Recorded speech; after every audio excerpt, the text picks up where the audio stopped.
you are one of the rare, I don't know if it exists, like one of the rare companies who have Mediterranean food or sort of Lebanese slash like food from that area, like shawarma, shish taouk, falafel, like all of those, this type of food.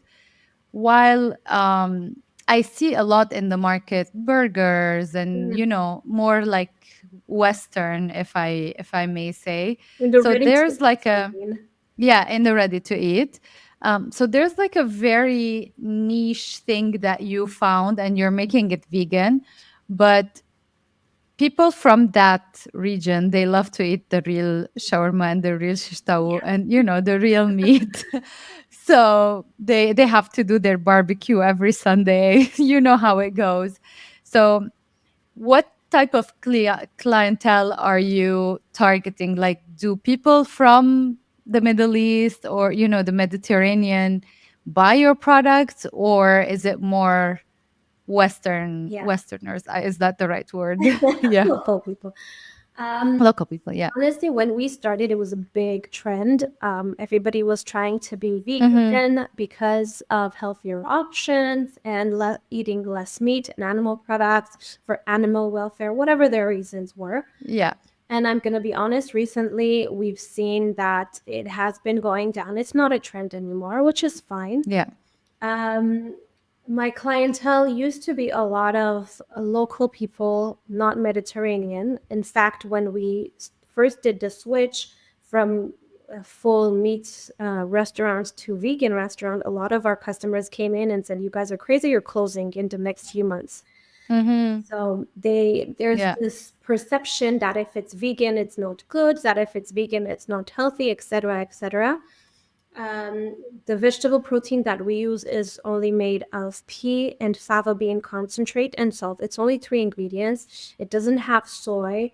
The Yeah. vegetables that we use are fresh vegetables. The sauces are made in house, so we don't use anything foreign in our recipes. Mm-hmm. And we try to explain that. There's a Yeah. lot of Middle Eastern people who actually eat plant based, to our Yeah. surprise.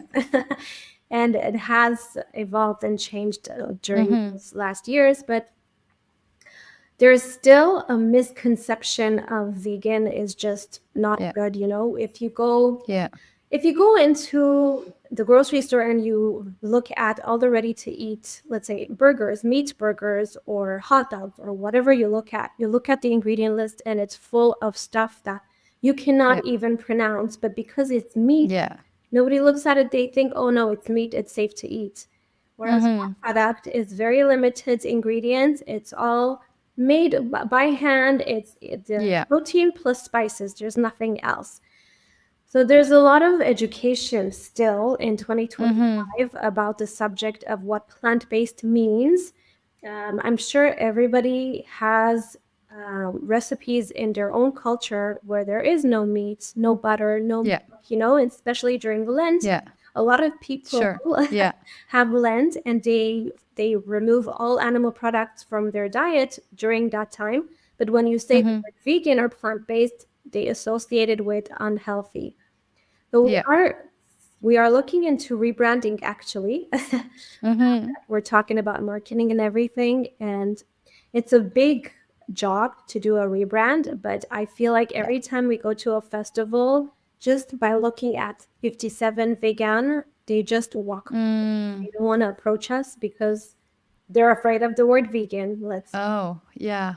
Interesting, Yeah. actually. That's Yes. very interesting. We were at a show where it was for daycare. Okay. And they were there to look at alternatives, meat alternatives, because of course meat products are very expensive now. And we know that it's not healthy to eat meat or chicken every day, and we need to have alternatives to the animal product. And even though they were there and they were looking for alternatives to animal products, they were seeing the word vegan and just passing by until we say, come try, Mm. look, this is an Yeah. alternative. We only have three Yeah. ingredients, etc., etc. So Yeah. I think a rebrand is necessary so that we can attract Yeah. other clients too.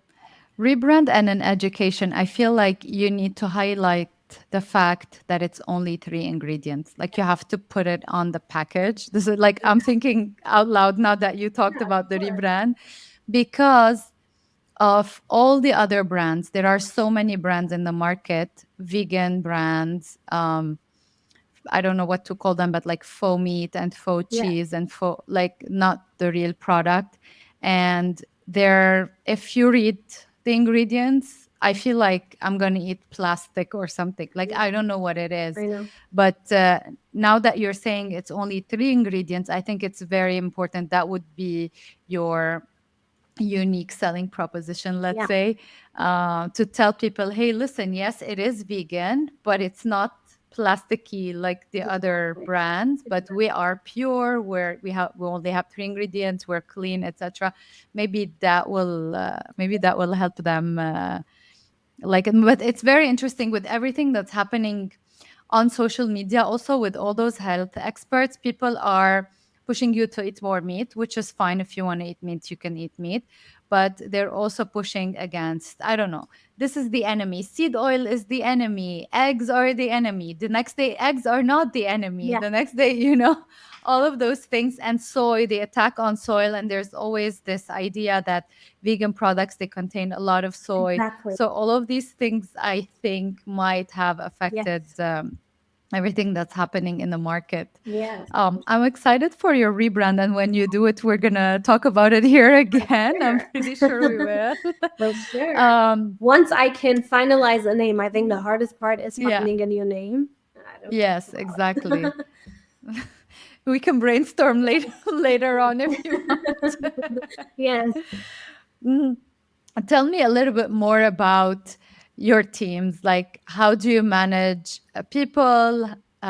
Is there challenges in that area, etc., etc.? No challenges. Honestly, we've been very lucky to have people who give our business their 100%, even though Mm-hmm. they are people we just meet for the job. Um, even the employees that have left us because they had moved to Yeah. Ontario or whichever, they still talk to us when they're in town. They still visit, so we have a very Mm. good relationship with our employees, and I think that's how it should be. If Yeah. you're working together for a very long time, then you should have a good relationship working with them. All my life, I was a manager, team leader, etc. From my first job, I have that skill to be a leader Yeah. and be a manager, manage teams, and I love it. I absolutely love it. And then I was thrown in this business, the food business, which I had no idea about. But the team spirit is always important. Mm-hmm. Any job that you do. Yeah, exactly.